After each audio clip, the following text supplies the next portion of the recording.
Hai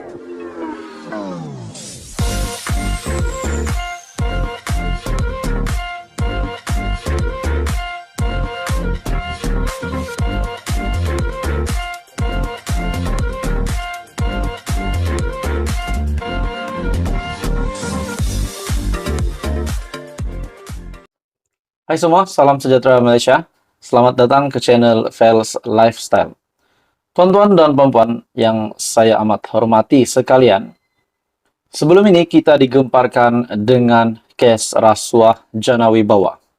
Kita juga digemparkan selepas Muhyiddin Yassin yang akan berhadapan 7 pertuduhan di mahkamah, diikuti dengan bekas Ketua Penerangan Bersatu Wan Saiful Wanjan dan juga pemimpin Bersatu yang lain yaitu Adam Radlan. Nah, tuan-tuan dan puan-puan, yang terkini pula ada satu laporan ataupun satu artikel yang menyebut tangkapan Datuk Roy dan juga seorang pegawai SPRM. Ada juga yang kata yang berpendapat tangkapan ini adalah untuk melindungi anak kepada Tan Sri Muhyiddin Yassin, yaitu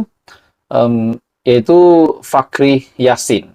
Nah, saudara-saudara, terdapat spekulasi yang menyatakan bahwa penangkapan Datuk Roy dan pegawai SPRM yaitu Rashidi Said yang dituduh bersama-sama meminta jumlah itu daripada Siti Dalena Berhan sebagai dorongan agar SPRM tidak menahan individu dikenali sebagai Fakhri Yassin Mahyadin dalam siasatan rasuah. Nah, adakah ini bermakna terbongkarlah rahasia kenapa anak Mahyadin tidak ditangkap? Disebabkan dalam artikel ini, kononnya Datuk Roy ataupun lebih dikenali sebagai Datuk Roy yaitu Husin Nasir dan pegawai SPRM Rashidi Said yang dituduh bersama-sama meminta jumlah itu daripada Siti Dalena sebagai dorongan agar SPRM tidak menahan anak Muhyiddin Yassin. Di dalam satu artikel, Datuk Roy, pegawai SPRM, mengaku tak salah kes berkait Jana Wibawa. Seorang ahli perniagaan dan pegawai SPRM mengaku tidak bersalah di Mahkamah Session atas tuduhan meminta RM400.000 dalam kes dikaitkan dengan program Jana Wibawa. Husin Nasir yang lebih dikenali sebagai Datuk Roy dan pegawai SPRM Rashidi dituduh bersama meminta jumlah itu sebagai dorongan agar SPRM tidak menahan anak Muhyiddin Yassin. Mereka juga didakwa menerima RM240.000 daripada seorang individu yang bernama Syed Ahmad Al-Atas. Kesalahan itu didakwa dilakukan antara Februari dan Mac tahun ini. Kedua-dua tuduhan terhadap Rashidi dan Husin dibuat mengikut Section 16 dalam kurungan E Akta SPRM. Husin juga didakwa atas satu lagi tuduhan meminta rasuah. Meminta RM 2 juta daripada Dalena dan Syed Farid sebagai dorongan untuk meringankan tuduhan, meminda pernyataan saksi, dan mengurangkan jumlah ikat jamin dalam kes rasuah Adam Radlan, Adam Muhammad. Bagi saya ini satu lagi pendedahan yang pasti membuat ramai paras telinga, terutamanya kepada Muhyiddin Yassin. Nah, saudara-saudara, dalam artikel ini, adakah ini dapat dibuktikan? Menjadi persoalan ramai, adakah penangkapan Datuk Roy dan pegawai SPRM itu adalah memang benar untuk melindungi anak Tan Sri Mahyadin, di mana sebelum ini juga kita digemparkan dengan beberapa artikel ataupun beberapa pendedahan daripada SPRM berkaitan dengan ahli perniagaan yang bergelar Tan Sri dan bekas menteri kanan yang terlibat dengan salah laku. Nah, hari ini pula berkaitan dengan penangkapan Datuk Roy dan juga seorang pegawai SPRM yang melibatkan ataupun mengaitkan nama anak Tan Sri Muhyiddin Yassin. Adam, yang juga timbalan Ketua Bersatu segambut, berdepan 4 tuduhan rasuah berkaitan dengan Jana Wibawa. Jika didapati bersalah atas tuduhan bersama, Husin dan Rashidi berdepan hukuman penjara sehingga 20 tahun dan denda tidak kurang 5 kali ganda nilai suapan. Hussein dibenarkan ikat jamin Rm15.000 dengan seorang penjamin, manakala bagi Rashidi 10.000 dengan seorang penjamin. Mahkamah menetapkan 7 Julai sebagai tarik sebutan semula kes. Jadi saudara-saudara, tuan-tuan dan puan, berkaitan dengan program Jana Wibawa yang diperkenalkan pada November 2020 oleh Kerajaan Pimpinan Muhyiddin Yassin sebagai inisiatif rancangan COVID-19 untuk membantu kontraktor Bumi Putra. Nah, saudara-saudara, ini satu pendedahan bagi saya yang pasti mengejutkan Muhyiddin Yassin, tangkapan yang pasti mengejutkan Muhyiddin Yassin, setelah Datuk Roy dan seorang lagi pegawai SPRM yang didapati menerima rasuah ataupun mempunyai niat melindungi anak Muhyiddin Yassin daripada ditangkap. Jadi apa komen Anda? Teruskan bersama di dalam channel ini untuk info yang seterusnya.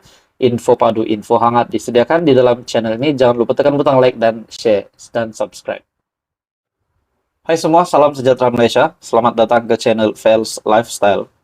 Saudara-saudara, tuan-tuan dan puan-puan, setelah kita digemparkan, kita dikejutkan dengan banyak permasalahan di Malaysia pada hari ini, banyak juga kecaman yang diterima oleh Perdana Menteri Datuk Seri Anwar Ibrahim.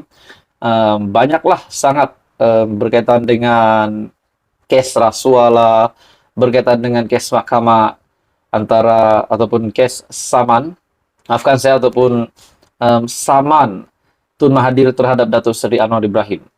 Nah, ini satu lagi permasalahan yang benar-benar serius dan sudah pasti ingin rakyat ataupun seluruh rakyat Malaysia, yang terutamanya kepada yang terlibat dengan masalah air di seluruh Malaysia, akhirnya ini menjadi satu perhatian Perdana Menteri Datuk Seri Anwar Ibrahim, dan ini perlu diselesaikan secepat mungkin. Sudah pasti itu adalah hasrat rakyat. Namun kita percaya Datuk Seri Anwar Ibrahim akan menemukan penyelesaian yang terbaik untuk semua orang. Nah, hari ini pula satu keputusan yang tergempar pasti mengejutkan ramai.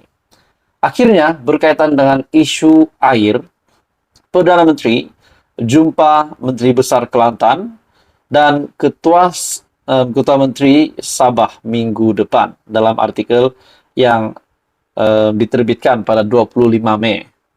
Perdana Menteri Datuk Seri Anwar Ibrahim berhasrat untuk bertemu pimpinan Kerajaan Negeri Kelantan dan Sabah pada minggu hadapan bagi menyelesaikan isu bekalan air di kedua-dua negeri tersebut. Beliau berkata, dalam masa yang sama, satu pertemuan bersama Kementerian Sumber Asli, Alam Sekitar dan Perubahan Iklim (NRICC) serta Kementerian Kewangan (MOF) bagi membincangkan isu tersebut.